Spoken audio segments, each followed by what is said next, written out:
Hello everyone. आज के इस सेशन में हम लोग क्लास 10th के मैथ का जो है 7वां चैप्टर निर्देशांक ज्योमेट्री, जिसको कोऑर्डिनेट ज्योमेट्री कहते हैं, उसमें महत्वपूर्ण प्रश्न जो भी है ऐसे प्रश्नों को बताने जा रहे हैं।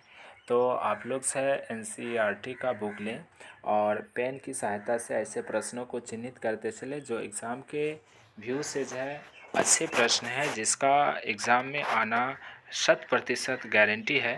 तो ऐसे प्रश्न को चिन्हित करके इसको नियमित रूप से अभ्यास करते रहे, जिससे कि आप बेहतर प्रदर्शित कर पाएंगे। तो आज हम लोग जो है 7वां चैप्टर निर्देशांक ज्यामिति में प्रश्नों को चिन्हित करेंगे। तो पेज संख्या अभी 173 में है। 173 के बाद जो है आगे बढ़ते हैं तो देखिएगा, इसके बाद हम लोग प्रश्नावली देखते हैं। पेज संख्या 176 में पहुंच गए हैं। 176 के बाद ये रहा प्रश्नावली जो है 7.1। ये 7.1 है। इसमें जो महत्वपूर्ण प्रश्न है, इसमें पहला प्रश्न और तीसरा, ये दोनों की आने की संभावना, प्रबल संभावना, ऐसे प्रश्न निश्चित रूप से आते हैं। देखिए इसमें कहता क्या है कि इसमें कहता है बिंदु के निम्नलिखित युग्मों के बीच की दूरियां ज्ञात करें। इसमें आपको दूरी ज्ञात करना है। दो बिंदु दिया है, रूट अंडर ये है फॉर्मूला लगाएंगे, root under x1 minus x2 का होल स्क्वायर और प्लस y1 माइनस y2 का होल स्क्वायर लगा करके इसको हल कर लेंगे। इसी तरह से ये है और ये भी है। तो ये तीनों के बीच की दूरियां ज्ञात करना है। तीनों में से आप ज़्यादा आने की संभावना इसका रहता है। ऐसे ये भी पूछा जा सकता है, इस तरह के भी प्रश्न पूछे जा सकते हैं। ए बी में कन्फ्यूज़न ज़्यादा है, इसलिए ये प्रश्न रहने की प्रबल संभावना है। इसके बाद अगर देखें तो तीसरा प्रश्न में कहता है निर्धारित कीजिए कि क्या बिंदु 1, 5, 2, 3 और -2, -11 संरेखी है या नहीं है। तो संरेखी के लिए हम लोग दो शर्त जानते हैं, या तो दूरी सूत्र से, ये चैप्टर तो अभी दूरी सूत्र का है तो चैप्टर के अकॉर्डिंग बनाएंगे। तो दूरी सूत्र से बनेगा, जैसे कि मान लीजिए कि तीन बिंदु की बात करते हैं। एक यहाँ ए है और यहाँ पर यदि जो है बी है और आगे चलें तो यहाँ यदि सी है, तीनों एक लाइन में होगा तो इसका मतलब है कि यहाँ से यहाँ की लंबाई को ए बी कहेंगे। अगर इसका मान लीजिए कि 2 है, यहाँ से यहाँ की लंबाई को बी सी कहेंगे। इसका मान यदि 3 है तो यहाँ से लेकर यहाँ तक की लंबाई का मान कितना होगा, यहाँ से यहाँ तक का, यानी ए से सी तक का दूरी कितना होगा, 5 होगा। यानी ए बी 2, बी सी 3, तो ए से सी कितना होगा, 5 होगा। तो इसका मतलब ये हुआ कि दो छोटे दूरी का योग तीसरे दूरी के बराबर होगा। तो आप इसमें जो है दूरी सूत्र का उपयोग करेंगे तो ए बी बी सी, यानी ये देखिएगा उसमें कि कोई दो छोटा दूरी है उसको जोड़ करके तीसरे के बराबर हो गया तो लिखेंगे संरेखी है। संरेखी क्या है, संरेखी है। और यदि उसके बराबर नहीं हुआ, यदि जो है दो छोटे का योग तीसरे के बराबर नहीं हुआ तो उसमें क्या होगा, संरेखी नहीं है। तो यदि अगर क्षेत्रफल के सूत्र से बनाते हैं तो त्रिभुज का जो क्षेत्रफल है, त्रिभुज का क्षेत्रफल, ये क्षेत्रफल क्या होगा, क्षेत्रफल 0 होगा। यदि त्रिभुज का क्षेत्रफल 0 आता है तो तीनों बिंदु संरेखी होंगे, अन्यथा संरेखी नहीं। देखिए ये क्षेत्रफल क्यों 0 होगा, जैसे कि मान लीजिए ये और ये तीन बिंदु है, तो इस तीनों के इसको अगर मिलाते हैं तो ये संरेखी हो गया, एक लाइन में हो गया और इससे किसी भी प्रकार के आकृति नहीं बनते हैं, इसलिए इसका क्षेत्रफल 0 होगा। लेकिन अगर इसको एक बिंदु यहाँ देते, एक यहाँ देते, एक यहाँ देते हैं तो इससे देखिए एक आकृति बनती है, उसको हम लोग त्रिभुज कहेंगे।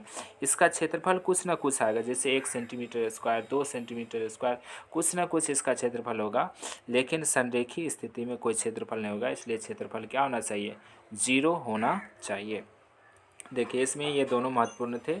आगे बढ़ें तो आगे प्रश्न इसमें ये देखिए, यहाँ से ये चारों प्रश्न महत्वपूर्ण है, 7, 8, 9 और 10।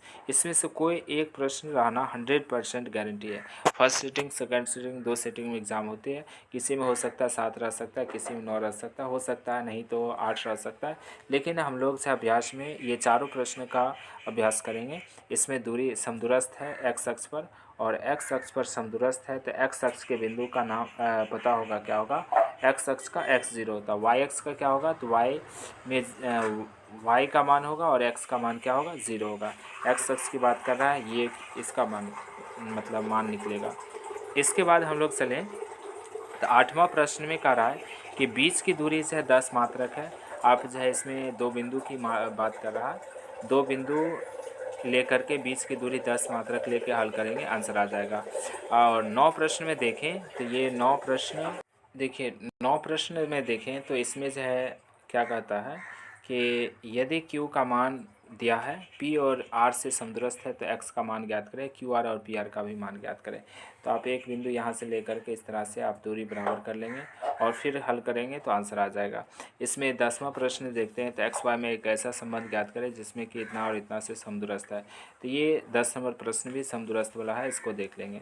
आगे अगर देखें तो देखिए ये सब प्रश्न को अपने नोट्स की सहायता से इसका जो है एक अभ्यास कर लें और अभ्यास करते रहे निरंतर, तो निश्चित रूप से अच्छी सफलता आप प्राप्त कर सकते हैं। और आगे बढ़ें तो हम लोग पेज पलटेंगे और ऐसे प्रश्न का आप लोग चिन्हित करते चलेंगे। पेज संख्या ऐसे 181 में पहुंच गए हैं, 100 ये 82 रहा। इसके बाद बढ़ते हैं तो ये 100 पेज संख्या जो है कितना होगा, ये 183 है और प्रश्नावली 7.2 है। प्रश्नावली 7.2 में ये प्रश्न जो है इसमें कह रहा है कि 2:3 में विभाजित, तो उस बिंदु का निर्देशांक ज्ञात करिए जो इतना और इतना को मिलाने वाले रेखाखंड को 2:3 में विभाजित करती है। तो इसमें दो बिंदु इस तरह से लेंगे और इसका मान दिया हुआ है और एक बिंदु अन्य लेना है ना, ये दोनों का मान दिया है। तो इस बिंदु का मान क्या होगा, तो एक्स वाई लेकर के इसको हल करिएगा तो फिर क्या होगा, एक्स वाई लेकर हल करेंगे तो इस बिंदु का कुछ ना कुछ मान आएगा। यहाँ पे 2 और 3 नोट्स में देख लीजिएगा किस तरह से बना हुआ, आराम से ये समझ में आ जाएगा, क्योंकि यहाँ पर हम केवल थोड़ा सा हिंट दे रहे हैं, बताने के लिए जो है फ्रेश रूप से बताना पड़ेगा। ऐसे हम लोग चलें तो फिर इसके बाद जो है दूसरा प्रश्न भी, इसमें इतना और इतना को जोड़ने वाले रेखाखंड को समत्रिभाजित करते हैं। समत्रिभाजित का मतलब होता है एक रेखाखंड है और इसको 3 भाग में बांटना है। तो एक बिंदु यहाँ दीजिए, एक यहाँ दीजिए, इससे क्या होगा, इसकी लंबाई, इसका लंबाई और इसका लंबाई, तीनों की लंबाई आपस में क्या हो जाएगा, बराबर हो जाएगा। और जब तीनों की लंबाई आपस में बराबर हो गया तो इसका मान जो भी रखेंगे 10 है तो ये भी क्या होगा, 10 होगा, ये भी क्या होगा, 10 होगा। अगर इसको काटते हैं तो क्या होता है, 1 1 1, यानी समदूरस्थ की स्थिति में ये सब की लंबाई को अनुपात में हम लोग 1:1:1 कहेंगे और उसके आधार पर आप बना लीजिएगा। इसके बाद देखिए इसमें प्रश्न संख्या, इसमें प्रश्न जो है ये 7 नंबर, बिंदु ए के निर्देशांक ज्ञात करिए। ए बी एक वृत्त का व्यास है जिसका केंद्र 2-3 तथा बी के निर्देशांक दिया हुआ है। तो एक वृत्त लेकर के इसमें एक व्यास होगा और इस साइड ए लिखेंगे, इस साइड क्या लिखेंगे, बी, और ये सेंटर है ओ, और इस प्रकार से इसमें जो है बी का मान दे दिया है, केंद्र का भी मान दे दिया है और ए का मान आपसे पूछा जा रहा है। तब इसको हल करिएगा मध्यबिंदु सूत्र से और आंसर आ जाएगा। इसके बाद चलिए तो इसमें जो है 10 नंबर प्रश्न, ये जो है रहा 10 नंबर प्रश्न। 10 में क्या कहता है, तो 10 में एक समचतुर्भुज का क्षेत्रफल ज्ञात करिए जिसके शीर्ष के निर्देशांक दे दिया है क्रमशः इतना इतना है, और समचतुर्भुज के क्षेत्रफल के लिए यहाँ पे विकर्णों का 1/2 गुने विकर्णों का गुणनफल, एक समचतुर्भुज इस तरह से बनाएंगे और सभी भुजाएं आपस में इसका क्या है, बराबर है, और इस प्रकार से इसको जो है इससे मिलाएंगे, इसको इससे मिलाएंगे और ये रहा विकर्ण, और इस विकर्ण की लंबाई ज्ञात करके इस विकर्ण की लंबाई ज्ञात करके फॉर्मूला पर रखेंगे, आंसर आ जाएगा। आगे बढ़ें तो इसके बाद जो है देखिए पेज संख्या 187 है। 87 के बाद प्रश्नावली पेज संख्या 188, प्रश्नावली 7.3। इसमें जो महत्वपूर्ण प्रश्न हैं ये, इसमें पहला प्रश्न त्रिभुज का क्षेत्रफल निश्चित रूप से रहता है। त्रिभुज का क्षेत्रफल में पहला और दूसरा दोनों का अभ्यास कर लेंगे। और दूसरा प्रश्न कहता है कि निम्नलिखित में से प्रत्येक में के का मान ज्ञात कीजिए ताकि तीनों बिंदु संरेखीय हो। तो तीनों बिंदु संरेखीय होने के लिए ये जो है आप के का मान ज्ञात कर सकते हैं। मतलब कि संरेखीय होने का शर्त क्या होता है, तो संरेखीय होने का शर्त हम बताए थे कि त्रिभुज का क्षेत्रफल क्या होता है, 0 होता है, और इसी सूत्र का उपयोग करके हल करेंगे तो संरेखी से आप के का मान ज्ञात कर सकते हैं। और इसके बाद देखें तो आप चौथा प्रश्न कहता उस चतुर्भुज का क्षेत्रफल ज्ञात करें जिसके शीर्ष क्रमशः दिया हुआ है। तो चतुर्भुज के लिए आप चतुर्भुज के शीर्ष दे दीजिएगा, ए ये बी है, ये क्रम में यहाँ पे सी लेंगे और इसके बाद इधर डी लेंगे और फिर चतुर्भुज के क्षेत्रफल के लिए AC को या BD को मिला देंगे। जैसे AC को मिला दिए तो दो त्रिभुज बन गया, एक त्रिभुज यहाँ है, एक त्रिभुज यहाँ है, यानी एक त्रिभुज ABC और दूसरा त्रिभुज ACD और इस दोनों त्रिभुज के क्षेत्रफल के लिए क्षेत्रफल निकाल के और फिर दोनों को जोड़ देंगे तो ABCD का क्षेत्रफल यानी चतुर्भुज ABCD का क्षेत्रफल आ जाएगा। तो इसमें जितने भी महत्वपूर्ण प्रश्न हैं सभी प्रश्न को हमने चिन्हित कर दिया और ऐसे प्रश्न का आप निरंतर अभ्यास करें बेहतर रिजल्ट के लिए। निश्चित रूप से रिजल्ट बेहतर होगा। आज के सेशन में इतना ही। जय हिंद।